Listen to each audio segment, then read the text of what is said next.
Eu nasci em abril de 1996, mas não foi no meu parto. Foi numa cama de hospital aos 4 anos de idade, quando descobriram que eu tinha câncer em estágio 4. Foram muitos meses sem diagnóstico. A minha família era muito simples, sem recurso, então ficou muito mais difícil de descobrir o que eu tinha. Quando descobriu, já estava bem avançado, já estava no estágio 4 para tratamentos paliativos. E descobriram um tumor de Wilms. Ele era nos 2 rins, ele pegava metade de cada rim e partes de fora também do rim. A primeira proposta era mais agressiva. Eles pretendiam tirar os meus rins e procurar um doador. E uma médica, a doutora Maria Tereza, ela se levantou por mim, ela lutou para pegar o meu caso e ela conseguiu lutar por mim. E eles então entenderam que teria uma outra forma de tratamento possível para o meu caso. A quimioterapia começou e foi um tratamento muito agressivo, porque eu fiquei muito fraca, eu perdi o cabelo, eu perdi a sobrancelha, eu ficava com a imunidade muito baixa e eu fiquei muitas vezes internada em isolamento total, porque eu estava com a imunidade muito baixa. E qualquer pessoa que chegasse perto de mim com qualquer gripezinha simples, para mim podia ser o fim, porque a minha imunidade realmente era muito baixa. Eu vivia mesmo sendo sustentada pelas mãos do Senhor. Eu achei que eu ia morrer, mas não por causa do câncer, mas por causa do tratamento. Eu já não conseguia andar, eu ficava muito fraca, eu não comia, eu só vomitava. E por muitas vezes minha mãe precisou me levar para os lugares ou no colo ou cadeira de rodas, porque o tratamento era muito agressivo e, de fato, eu preferia morrer. Eu tinha vontade de morrer, porque o tratamento matava aos poucos. Se eu morresse, aquela dor ia passar de uma vez por todas. Mesmo sem força, desfalecendo, o meu corpo reagiu à quimioterapia. E então foi possível fazer a cirurgia. E depois de meses de tratamento, chegou o dia da cirurgia. Antes de ir para o centro cirúrgico, eu me lembro de ficar com muita vontade de fazer xixi. E eu chamei a minha mãe e falei para ela que eu queria ir no banheiro. E eu acabei tendo que fazer xixi num pinico desses de hospital, sabe? E quando eu fiz xixi ali, a minha mãe falou: tá vendo? O seu rim já tá funcionando, olha que bênção. E eu lembro de não dar muita atenção a esse detalhe, mas hoje, quando eu lembro disso, eu vejo o quanto que a minha mãe se encheu de esperança em um pequeno detalhe, no meio de uma turbulência completa. Ela encheu o coração de esperança quando ela me viu fazendo xixi. Quando eu entrei na sala de cirurgia, eu me lembro deles me colocarem uma máscara com um cheirinho de maçã.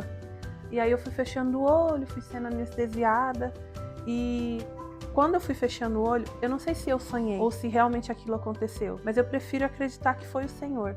Eu me lembro de uma luz muito forte que tomava conta da sala inteira, uma luz muito clara, e eu fechei os olhos. E eu gosto de acreditar que era a presença do Senhor naquele lugar, junto comigo, naquele centro cirúrgico, um lugar de tanta solidão, de tanto medo.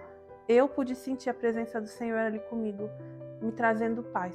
O que aconteceu depois foi muito marcante. Eu me lembro de acordar numa UTI, ter um bebê no leito do meu lado e um outro bebê no leito do outro lado.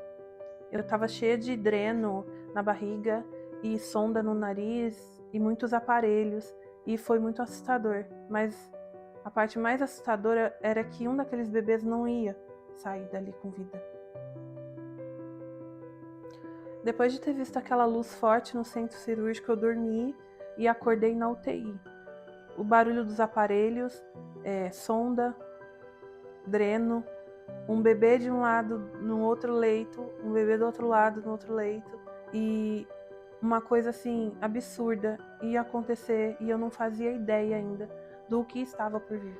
De repente eu percebi que tinha algo errado. O bebê que estava do meu lado tinha morrido e eu comecei a sentir um desespero muito grande. Eu via uma sombra, um espírito maligno naquele lugar. E aquele bebê estava morto. E aí eu comecei a puxar a sonda nasogástrica do meu nariz. Comecei a vomitar, a minha pressão subiu muito, porque eu comecei a ficar muito nervosa. Anos depois, eu fui entender que o que eu tinha visto naquela UTI era o espírito da morte. Eu fui entender isso porque uma amiga da minha mãe, que era da intercessão, me explicou quando eu contei para ela o que eu tinha visto.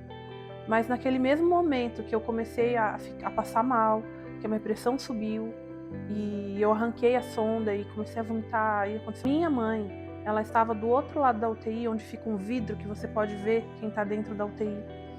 Ela começou a interceder por mim. E é extraordinário o poder da oração, o poder da intercessão, porque naquele momento eu comecei a sentir paz. Mesmo aquele espírito estando ali, eu vendo ele claramente na minha frente, eu tive paz, porque a minha mãe estava com as mãos estendidas orando por mim. A cirurgia, ela durou mais do que 8 horas e os médicos, eles estavam preparados para entrar no centro cirúrgico, tirar parte do meu rim, boa parte do rim, junto com o câncer. Mas as mãos do Senhor estavam sobre a mão daquele médico, e eu creio nisso, porque o Senhor tinha outro plano. E sempre Deus escreveu uma história diferente daquilo que os médicos planejavam para mim, desde o começo.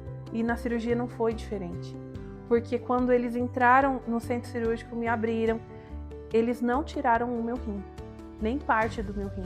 O câncer inteiro foi tirado, tanto a parte que estava sobre o meu rim, quanto a parte que estava pegando órgãos por fora do meu rim. Nenhum outro órgão foi afetado, só o câncer foi tirado. Eu tenho 98% dos 2 rins, para a glória de Deus. Depois do sucesso da cirurgia, eu precisei continuar fazendo quimioterapia. E aí introduziram também a radioterapia, e ao total foram 26 sessões de quimioterapia. E eu não me lembro de quantas sessões de rádio eu fiz, mas esses 2 tratamentos que eu fiz foram muito agressivos e eles me deixaram com sequelas. As sequelas desse tratamento, mais tarde, iriam me impedir, ou iam tentar me impedir de realizar um grande sonho. Mas isso é uma outra história e eu vou contar em outra oportunidade. Se você está passando pelo vale, saiba que Deus está no controle. Eu sou a prova viva de que mesmo quando a medicina diz não tem jeito, Deus pode dizer vai viver. O milagre não é só sobreviver. O milagre é você não perder a fé durante o processo. Eu estou aqui para te dizer, o Senhor pode todas as coisas e não existe nada impossível para Deus.